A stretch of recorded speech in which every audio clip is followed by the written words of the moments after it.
मुल्क में रहकर उसने यहाँ के तौर तरीक़ों को अमली तौर पर अपना लिया था। शायद यही उसे ज़िंदगी में कामयाबी के हसूल का शॉर्टकट लगा था।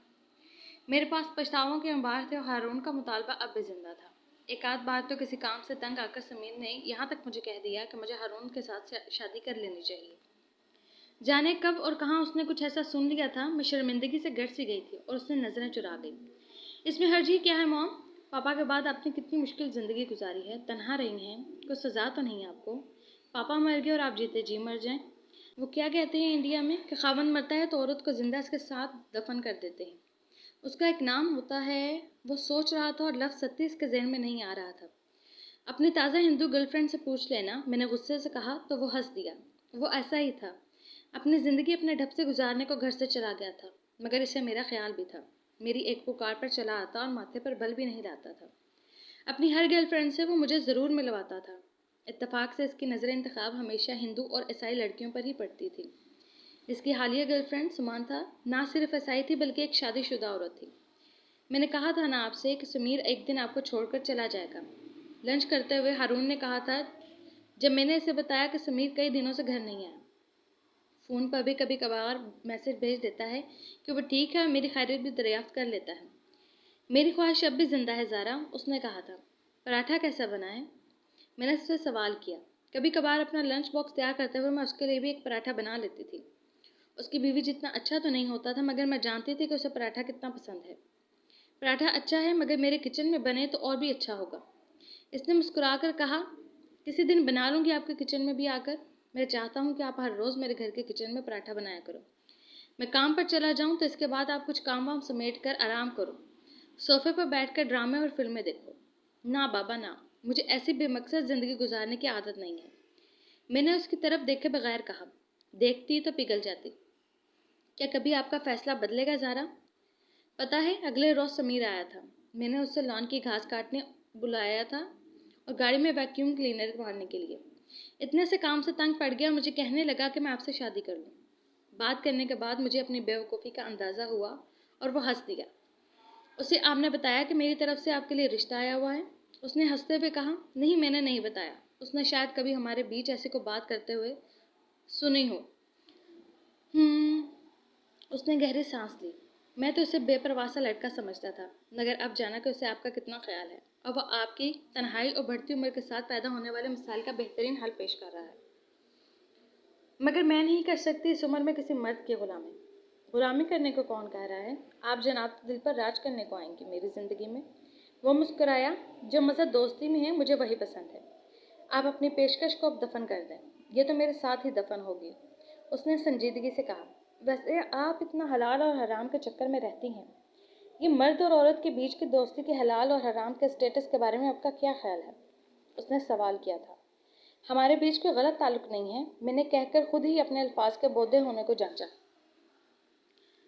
हम कई बार तन्हा होते हैं, एक गाड़ी में इकट्ठे साथ साथ होते हैं। कभी आप मेरे घर पर और कभी मैं आपके घर पर घंटों एक साथ गुजारता हूँ। हमारे साथ कोई तीसरा नहीं होता माँ सिवाय शैतान के। कभी भी कोई बहक सकता है। आप शायद बहुत मजबूत होंगी, मगर मुझे तो शैतान बरगलाता है। मेरा तो दिल मचलता है आपकी कुर्बत के लिए। आपके साथ हमेशा अपने घर में रहने की ख्वाहिश पैदा होती है। आपके साथ ज़िंदगी का सफ़र रफ़ीक़े ज़िंदगी के तौर पर गुजारने को जी चाहता है। मैं कोई फरिश्ता नहीं हूँ ज़ारा, इंसान हूँ। मेरे पास हर तरह के जज्बात हैं और इनमें सिफली जज्बात भी हैं, जिस्मानी ख्वाहिशात भी हैं। मैं सब कुछ आपको दयानतदारी से बता रहा हूँ। वो सब कुछ दयानतदारी से बता रहा था और मेरे दिल पर परत दर पर खौफ बैठा जा रहा था। वाकई कई बार हम बहुत ज़्यादा देर तक एक जगह तन्हा रहे थे, करीब करीब साथ साथ सफ़र करते, खाना खाते, बैठकर म्यूज़िक सुनते और कॉफ़ी पीते। इसी दौरान कभी मेरे जहन में तो ऐसा ख्याल नहीं आया था कि हमारी दोस्ती गलत है, मगर हाँ ऐसा ही था, ये दोस्ती गलत ही है। उसने मुझे हकीकत से आशना कर दिया था, वो हकीकत जिसे मैं जानते हुए भी भूले बैठी थी। मैंने उसकी तरफ नज़र नहीं जमाई। इसका मतलब ये है कि हमें इस दोस्ती को रिश्ते का नाम दे देना चाहिए, एक जायज़ रिश्ता। हम इस रिश्ते में बंध कर भी एक अच्छे दोस्त रहेंगे। उसने रसान से कहा, मैं समीर से बात करूँगी और इस बारे में खुद भी सोचूंगी। शुक्रिया इस मान का कि आप मेरे बारे में सोचेंगी, उसने मुस्कुराकर कहा और मैं भी मुस्कुरा दी। समीर से क्या बात करनी थी? उसने तो पहले ही मुझे ये मशवरा दिया था, मगर मेरे जहन में उलझन थी कि उसने सब वो कब और कहाँ सुना होगा। या खुद से उसने सोचा होगा कि मेरे और हारून के बीच इसी नौयत की दोस्ती है जैसी वो करता है। میں شادی کے بندھن میں اب اس عمر میں نہیں پڑنا چاہتی تھی، مگر یہ بھی ایک مستند حقیقت تھی کہ میں ہارون کی دوستی کو نہیں کھونا چاہتی تھی۔ ہارون میرے لیے ایک عادت کی طرح بن گیا تھا۔ ایسا ہی ہے، اگر ایسا ہی تھا تو پھر اس سے شادی کرنے میں کیا حرج ہے؟ میں نے خود سے سوال کیا۔ اگر شادی نہ نبھی تو ہم باہم رضامندی سے الگ ہو جائیں گے، مگر اس صورت میں مجھ پر طلاق کا دھبا لگتا، وہ مجھے ہرگز گوارا نہ ہوتا، اور میں ایک اچھے دوست سے بھی محروم ہو جاتی۔ اگر اس عمر میں کوئی بچہ دنیا میں آ گیا تو؟ میں نے خود سے یہ سوال کیا اور ہنس دی۔ کتنا عجیب لگے گا نا، یہ عمر تو سمیر کے بچوں کے ساتھ کھیلنے کی ہے۔ ہارون کے دوسرے نمبر کے بیٹے اور بیٹی کا ایک ہی گھر میں رشتہ طے ہوا تھا، چند ماہ میں شادی ہونے والی تھی۔ اس کا بڑا بیٹا مقابلے کا امتحان پاس کر کے فارم سروسز میں چلا گیا تھا۔ سب سے چھوٹا بیٹا بھی یونیورسٹی میں تھا۔ بچے تو وہ بھی اب پیدا نہیں کرنا چاہے گا، مگر اللہ کے کاموں کا کیا پتہ۔ میں نے سوچا، سمیر سے بات تو کرنا پڑے گی، مگر کس طرح؟ یہ تو ظاہر ہے کہ مجھے ہی سوچنا ہے۔ ذہن میں آیا تھا کہ ہارون سے کہوں کہ اس سے بات کرے، مگر میری بات ہے، میں اپنی اولاد سے خود کہوں تو بہتر ہے۔ جب تک ہم اس بارے میں کوئی فیصلہ نہیں کر لیتے تب تک ہم دونوں ایک دوسرے سے نہیں ملیں گے۔ دفتر میں بھی دو اجنبیوں کی طرح رہیں گے، میں نے اس سے کہا تھا۔ میری طرف سے تو فیصلہ کر کے ہی سوال کیا گیا تھا۔ اب تو فیصلہ آپ کو کرنا ہے، ہارون نے کہا تھا۔ دفتر میں دو اجنبیوں کی طرح رہنے والی بات کچھ عجیب ہی ہے۔ بالکل ایسا ہی ہوا تھا جیسا کہ اس نے کہا تھا۔ 2 دن بعد دفتر میں ہم ایک دوسرے سے نہیں ملے۔ اس سے حوالے سے کئی چہم گوئیاں ہونے لگیں۔ کچھ بے تکلف دوستوں نے تو پوچھ بھی لیا تھا کہ ایک معاملہ کیا ہے۔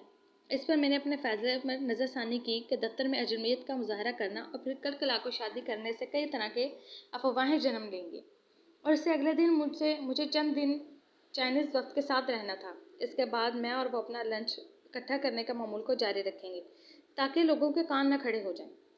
ہم اس شادی کو کتنا خفیہ رکھ سکیں گے؟ عجیب سا سوال تھا، مگر میں نے بے اختیار میں پوچھ لیا تھا۔ کیوں؟ خفیہ کیوں رکھنا ہے؟ کوئی گناہ کا کام تو نہیں؟ دوستی ہماری اعلان ہے اور شادی کو چھپانا ہے؟ یوں ہی مجھے سوچ کر جھجک محسوس ہوتی ہے۔ تم شرماتے ہوئے کتنا اچھا لگ رہی ہو۔ میں تمہیں دیکھ رہا ہوں زارا۔ وہ بے دیانی میں آپ سے تم پر آ گیا تھا۔ میں نے اسے دیکھا تو اس نے ہاتھ جوڑ کر معافی مانگی۔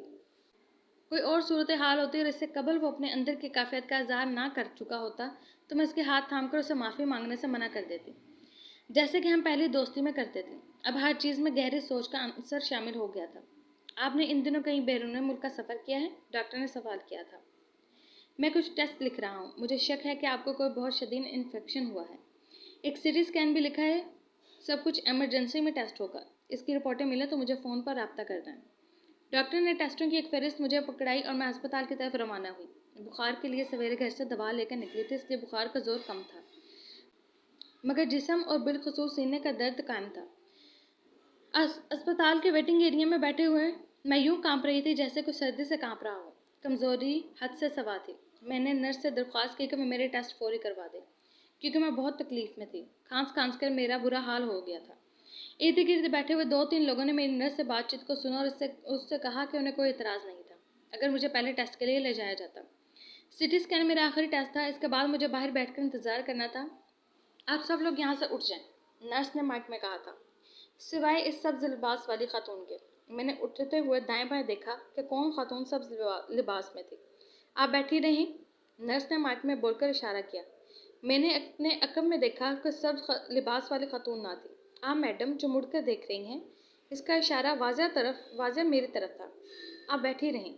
میری سوالیہ نظر کے جواب میں اس نے تصدیق کی۔ لوگ دور ہٹ گئے تھے۔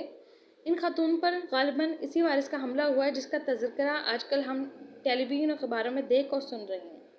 اس لیے باقی تمام لوگ فاصلے پر چلے جائیں، مگر آپ لوگ یہاں سے باہر نہیں نکلیں گے۔ یہ خاتون چونکہ بہت زیادہ کھانس رہی تھی، اس لیے امکان غالب ہے کہ آپ میں سے کافی لوگ اس وائرس کو نگل چکے ہوں گے۔ احتیاطاً آپ لوگ اپنے ہاتھوں کو اپنے ناک اور منہ سے بلکہ چہروں سے دور رکھیں۔ اپنے لباس کو بھی نہ چھوئیں۔ وہ بولے جا رہی تھی اور میں لمحوں میں اسی ہجوم میں یوں ہو گئی تھی جیسے سنسار کی جا رہی ہوں۔ مجھے چکر آ رہے تھے اور کچھ سنائی نہیں دے رہا تھا، اور یوں نیم بے ہوشی میں نے خود کو جس جگہ پایا وہ جگہ کسی مردہ خانے سے کم نہ تھی۔ وہاں میں تنہا تھی اور فاصلے پر کھڑے ہوئے چند لوگ نہ صرف ماسک پہنے ہوئے تھے بلکہ ان کے سروں پر کنٹوپ اور جسم پر پوری پی ای کٹ تھی۔ ذرا فاصلے پر چند اور لوگ بھی تھے۔ سب لوگوں کو دور دور رکھا گیا تھا اور 3 اطراف سے بڑے پردے ڈالے گئے تھے۔ آپ چین گئی تھی؟ مجھ سے سوال کیا گیا۔ نہیں، مگر میرا کچھ چینی لوگوں سے رابطہ ہوا ہے ان دنوں۔ मेरा जिस्म जैसे जकड़ा हुआ था, मुझे ताकत वाली ड्रिप लगी हुई थी। आपके फेफड़े बहुत ज़्यादा मुतासिर हुए। काफ़ी दिनों से वायरस आपके जिस्म में मौजूद है। मुझे बुरी खबर सुनाई गई। इन दिनों आपका किसी और से रब्ता तो नहीं हुआ? करीबी रब्ता? मुझे याद आया, इस रोज़ समीर आया था। वो मेरी गोद में सर रख कर लेटा रहा था। वो एक ईसाई लड़की से शादी करना चाह रहा था। इसके बाद हम इकट्ठे मॉल गए थे और एक ही गाड़ी में। मैं बहुत खांस रही थी। इसके बाद मेरी उससे बात हुई फ़ोन पर, तो वो भी बहुत ज़्यादा खांस रहा था। मैंने नर्स को सब बता दिया। अपने बेटे का फ़ोन नंबर दे, वो किसी के साथ रहता है, सवाल किया गया, मगर मुझसे बात नहीं की गई। इसके साथ इसकी एक ईसाई गर्लफ्रेंड थी। सामी जा चुकी थी, इसकी अपने खावन से सुलह हो गई थी। फिर मुझे होश नहीं रहा। जब तक समीर तक रसाई मुमकिन हुई, तब तक समीर और उसकी गर्लफ्रेंड की हालत काफ़ी ख़राब हो चुकी थी। वो 3 दिन से बुखार में पक रहे थे और इनको कोई सिरा नहीं मिला था कि उनकी हालत ऐसी क्यों थी। इन्हें अस्पताल मुंतकिल किया गया था और जब इनके मर्ज़ की शिद्दत की तशख़ीस हुई, तब तक मैं अपनी ज़िंदगी की सबसे बड़ी खुशी खो चुकी थी।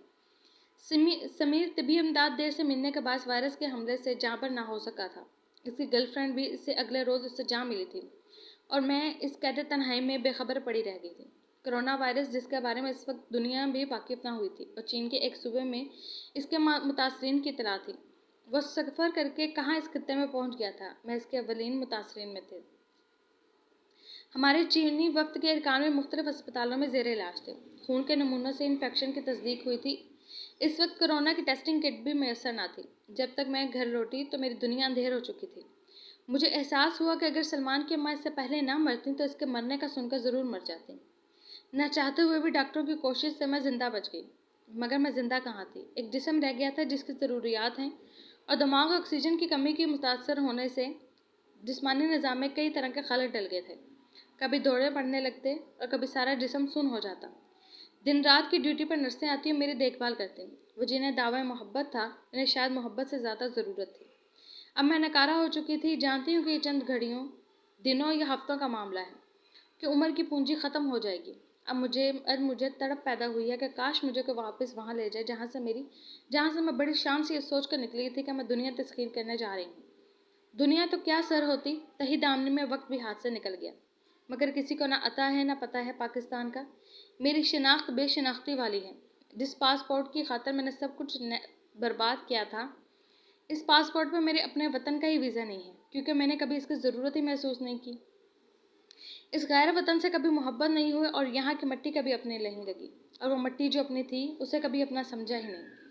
उस धरती माँ में तो फिर भी फ़राख़ दामा है कि वहाँ पहुँच जाऊँ तो वो अपनी आगोश में समेट लेगी।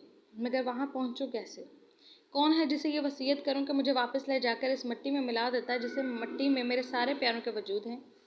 वो मिट्टी जिसमें वफा है, जो अपने हकीकी चाहने वालों के पर्दे से खींच कर भी अपने वजूद में समो लेती है। यही मेरा नसीब ठहरा, इसी दियारे गैर की मिट्टी। अब मुझे फरिश्ता अजल की चाप सुनाई दे रही है।